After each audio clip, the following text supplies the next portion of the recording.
नमस्कार. चला, आज आपण भारतातील कौटुंबिक कायद्यामधल्या एका खूप मोठ्या आणि महत्त्वाच्या बदलाविषयी बोलूया. हा बदल थेट वारसा हक्काच्या मूळ संकल्पनेलाच हात घालतो आणि समानतेच्या दिशेने टाकलेलं एक अत्यंत महत्त्वाचं पाऊल आहे. चला तर मग या विषयात थोडं खोलवर शिरूया. हा प्रश्न ऐकायला खूप सोप्पा वाटतो नाही का? पण याचं उत्तर खरं तर इतकं सोपं नाहीये. पिढ्यानपिढ्या हा एक मोठ्या सामाजिक आणि कायदेशीर चर्चेचा विषय राहिला आहे. कारण वारसा हक्क म्हणजे फक्त मालमत्ता नाही, तर तो दर्जा आणि समानतेचाही प्रश्न आहे. आता हे बघा, ह्या दोन चित्रांमध्ये दशकांचा संघर्ष आणि एक क्रांतिकारी बदल दडलेला आहे. एका बाजूला आहे ती जुनी प्रथा, जिथे लग्नानंतर मुलीचा हक्क संपायचा, आणि दुसऱ्या बाजूला आहे तो नवा कायदा, जिथे मुलीला जन्मतःच मुलाइतकाच समान हक्क मिळतो. हा प्रवास खरंच खूप मोठा आणि महत्वाचा आहे. हा बदल नीट समजून घेण्यासाठी आपल्याला थोडं मागे जावं लागेल.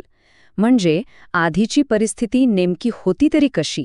चला, या कथेच्या पहिल्या भागात जाऊया आणि पाहूया की जुना कायदा काय सांगत होता. तर या सगळ्या कथेची सुरुवात होते हिंदू अविभक्त कुटुंब किंवा HUF या संकल्पनेपासून.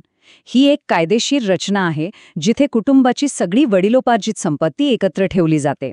आता खरा प्रश्न हा होता की या संपत्तीचा मालक कोण? आणि इथेच एक खूप महत्वाचा शब्द येतो, सहदायक किंवा इंग्रजीत को-पार्सनर. एकदम सोप्या भाषेत सांगायचं तर को-पार्सनर म्हणजे कुटुंबाच्या मालमत्तेतला जन्मतः हक्क असलेला शेअरहोल्डर. पण मग प्रश्न हा होता की हा शेअरहोल्डर कोण बनू शकतं? आणि इथेच खरी असमानता दडलेली होती. 1956च्या कायद्यानुसार जन्मापासून मालमत्तेवर हक्क सांगण्याचा अधिकार फक्त आणि फक्त मुलांना होता. मुलींना हा दर्जाच दिला गेला नव्हता. आणि यामुळे एक मोठी कायदेशीर आणि सामाजिक दरी निर्माण झाली होती. पण मग चित्र बदललं. कायद्याच्या इतिहासात एक असा दिवस आला ज्याने हे सगळं चित्रच पालटून टाकलं आणि समानतेच्या एका नव्या युगाची खऱ्या अर्थाने सुरुवात झाली. ही तारीख लक्षात ठेवा, 9 सप्टेंबर 2005. ही एक ऐतिहासिक तारीख ठरली. या दिवशी कायद्यात झालेल्या दुरुस्तीने मुलींना मुलांच्या बरोबरीने सहदायक म्हणून मान्यता दिली. याचा सरळ अर्थ असा होता की आता मुलींनाही जन्मतःच वडिलोपार्जित संपत्तीत समान हक्क, कर्तव्य आणि जबाबदाऱ्या मिळाल्या. हा कायदेशीर प्रवास काही महत्त्वाच्या टप्प्यांमधून गेला. 1956 साली मूळ कायदा बनला. त्यानंतर 2005 मध्ये तो ऐतिहासिक बदल झाला ज्याने मुलींना समान हक्क दिले. आणि मग 2018 साली सर्वोच्च न्यायालयाने एक अंतिम आणि अत्यंत महत्त्वाचा निर्णय दिला, ज्यामुळे सगळा गोंधळ दूर झाला. न्यायालयाने स्पष्ट केलं की मुलीचा हक्क अबाधित आहे, मग 2005 मध्ये तिचे वडील हयात असोत किंवा नसोत. बरं, कायद्याने तर समानता दिली, पण कागदावरचा हक्क प्रत्यक्षात मिळवणं हे एक वेगळंच आव्हान होतं नाही का? कारण हक्क मिळणं ही एक गोष्ट आहे आणि तो हक्क सहजपणे बजावता येणं ही पूर्णपणे दुसरी. मग प्रश्न असा उभा राहतो की हक्क तर मिळाला, पण तो मिळवण्यासाठी जर कुटुंबात वाद निर्माण झाला तर न्याय कसा मिळणार? नेहमीच्या कोर्ट कचेऱ्यांच्या लांबचक आणि खर्चिक फेऱ्या सगळ्यांनाच परवडणाऱ्या आणि सोप्या आहेत का? आणि याच प्रश्नावर एक खूप प्रभावी उत्तर म्हणून एक व्यवस्था पुढे आली, ती म्हणजे लोक अदालत. ही या कथेची दुसरी आणि तितकीच महत्वाची बाजू आहे. नावावरूनच कळतंय, हे आहे लोकांचं न्यायालय. सामान्य माणसाला सोप्या, जलद आणि कमी खर्चात न्याय मिळवून देण्यासाठी तयार केलेली एक उत्तम व्यवस्था. म्हणजे ही एक पर्यायी न्यायव्यवस्था आहे. इथे पारंपरिक कोर्टासारखी किचकट, लांबलचक आणि औपचारिक प्रक्रिया नसते.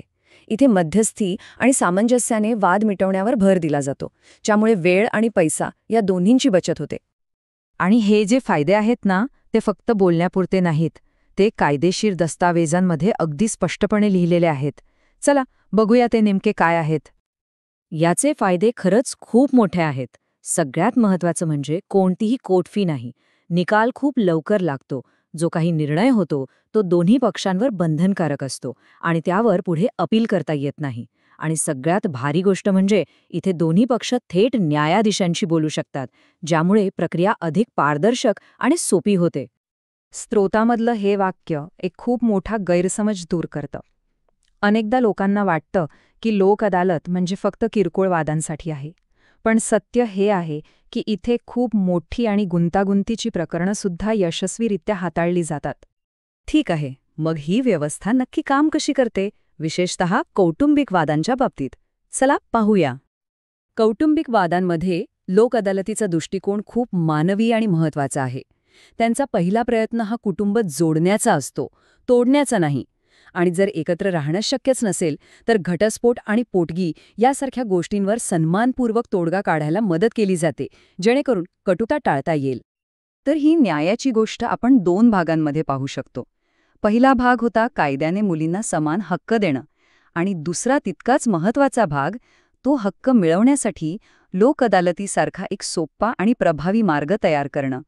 कारण हक्क फक्त कागदावर असून चालत नाही, तो प्रत्यक्षात आणण्यासाठी एक चांगली व्यवस्थाही लागते.